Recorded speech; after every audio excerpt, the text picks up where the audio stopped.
বাজারে এখন প্রচুর পরিমাণে হচ্ছে এই পাকা পেঁপেগুলোকে পাওয়া যায়, কিন্তু আমার মনে হয় কি এই কাঁচা পেঁপেগুলোকে মনে হয় পাকানো হয়, কারণ পেঁপে হচ্ছে একদমই মিষ্টি হয় না বাজার থেকে কিনে আনার পরে। তো আমি হচ্ছে কয়েকদিন আগে 1 কেজি পেঁপে নিয়ে আসি, আর 2টা পেঁপেতে প্রায় 1 কেজির একটু বেশি হয়েছিল।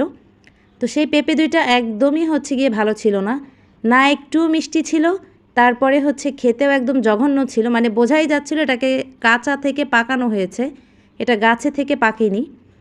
তো ওই পেঁপে খাওয়ার পরে আমার পেঁপে কেনার ইচ্ছেই চলে গিয়েছিল। তারপর এরকম একটা মস্ত বড় পেঁপে নিয়ে আসা হয়।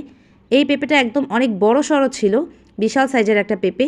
আমি অল্প একটু কেটেছি, অর্ধেকেরও কম কেটেছি, তাহলে পেঁপের সাইজ দেখলেই হয়তো আপনারা বুঝতে পারবেন যে অর্ধেকেরও কম কেটেছি, তাতেই এত বড় সাইজের একটা পেঁপে। তো এই পেঁপেটা হচ্ছে ভীষণ মিষ্টি ছিল, মজারও ছিল, আর খাওয়ার পরে মনে হয়েছে যে না এটা আসলে গাছ পাকা পেঁপে, কারণ ভেতরে যে বিচিগুলো ছিল সেগুলো একদমই কালো কালো আর একদম বড় হয়ে গিয়েছে। মানে পাকা পেঁপে যখন থাকে তখন হচ্ছে পেঁপের ভেতরে বিচিগুলো একদমই বড় বড় আর কালো কালো থাকে, তো সেরকমই ছিল, এটা অনেক মজা।